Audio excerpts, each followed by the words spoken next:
we finally got a number for just how much money Ohio State spent on its football roster for this 2024 season. And it's kind of staggering. Like, the number that was floated around last year was between 10 and 15 million. Some people even thought the number was about $13 million in what was spent in 2023 on an Ohio State roster that didn't live up to the expectations that the people that were given the money to wanted, right? It was simply beat Michigan, win the Big Ten championship, win a national championship. And you can kind of understand why. When I was doing a little bit of reporting, and I'm still doing, about what the NIL collectors are capable of, not just at the Ohio State level, but at like the TU level, the smallest FBS program in all of football. That includes Kennesaw State.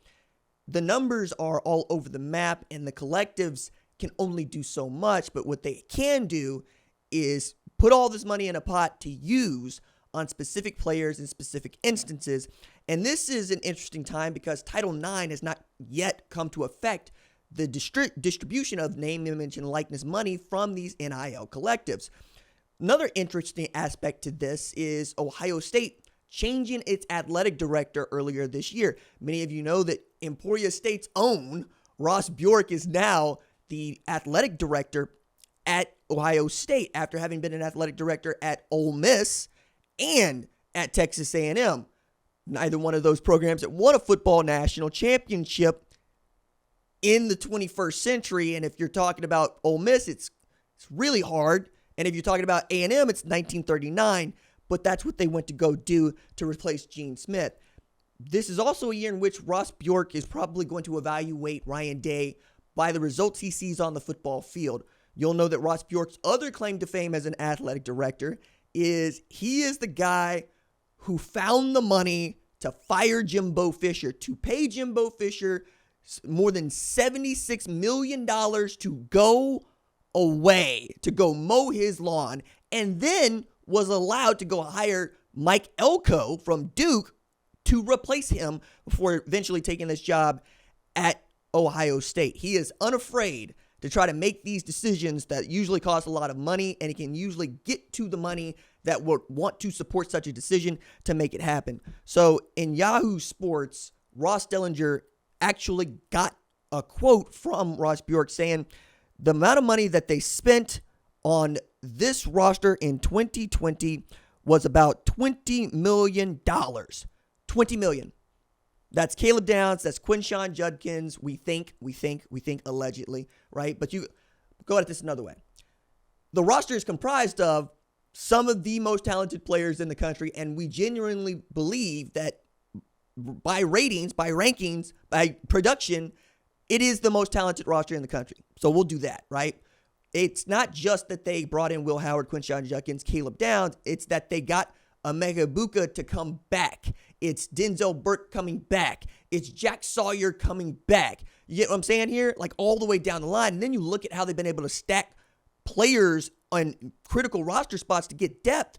You can go from Emeka Egbuka to Brandon Ennis to, my goodness, Carnell Tate to Jeremiah Smith, who was the number one rated wide receiver in the class, number one player in the country, and the second coming of Julio Jones. If we are really being honest about this dude has the ability to change the game. And this is after losing Marvin Harrison Jr., the best non-quarterback and probably the best player, if we're being honest, but the best non-quarterback in football last year. I know Jaden Daniels did what he did, so I want to say, I'm going to hedge on that, right, and say one of the two best players in football.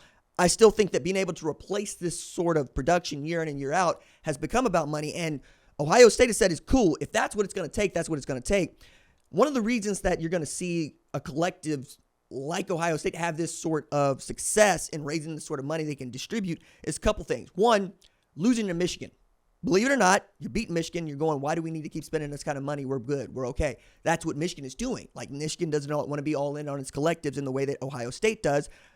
Also, they don't need to because they're getting the results they want. They're beating Ohio State. They're winning Big Ten championships. They're winning national championships. The other thing is that it's $1 billion economy in the state of Ohio when the Buckeyes are good, right? Especially if you got 7 home games instead of 6.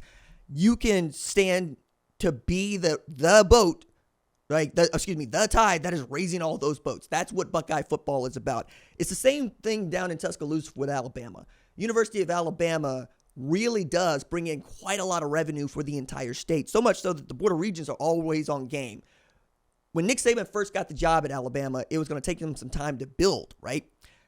Jimbo Fisher interviewed and was going to get hired for the job at University of Alabama, Birmingham, okay, UAB. The Regents vetoed that. They said, no, athletic director, you cannot hire Jimbo Fisher. He's like, why? I got one hell of a coach coming from LSU as an offensive coordinator. I want to hire him. They said, we cannot have someone who would compete with the University of Alabama, Nick Saban, for the same sort of resources. Because if you got too many roosters in the hen house, you're going to have a problem, okay? I thought that this was what really pushed it over for me. And as far as, Ohio State's all in on 2024, and you can understand why the pressure is there. I think one of the other revealing quotes to this is that Ross Bjork is already looking ahead to what name, image, and likeness might become over the next few years. And they also know that there's some loopholes that are being exploited because we just don't have any ways to close them up. So when he was asked, will these numbers of $20 billion a year continue, it's too early to predict how it's going to be broken down from a Title IX standpoint. The challenge is we're up against the clock. We're signing athletes in football in December. We need some clarity sometimes this fall. So even the folks that are spending $20 million on a roster don't want to spend $20 million on a roster, and they certainly don't want to do this in a way that's going to negatively affect Title IX sports. This is fascinating, right? Because you're going to see this number bounced around all the time, all over sports media, and it's going to become two things. It's going to become a club that people want to hit Ohio State with, and that's what people do when you overpay for a roster. Like the Dodgers paid $1 billion for 2 players. They don't win a World Series. They suck.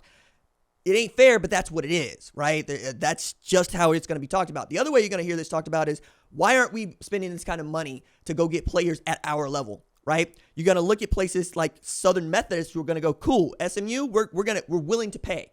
And we've been willing to pay since Eric Dickerson, okay? We've been willing to pay to a point that we took the death penalty. Houston has been willing to pay in the past.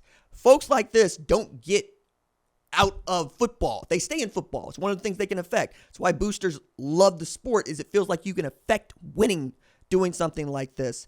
I'm fascinated by this number. I will continue to follow this story, and as we need to, we'll talk about it here. But you can understand, Ohio State's got to win them all this year in a very, very tough Big Ten conference, and they got to get a first win against Michigan since the pandemic and try to get a first national championship since 2014. Wow.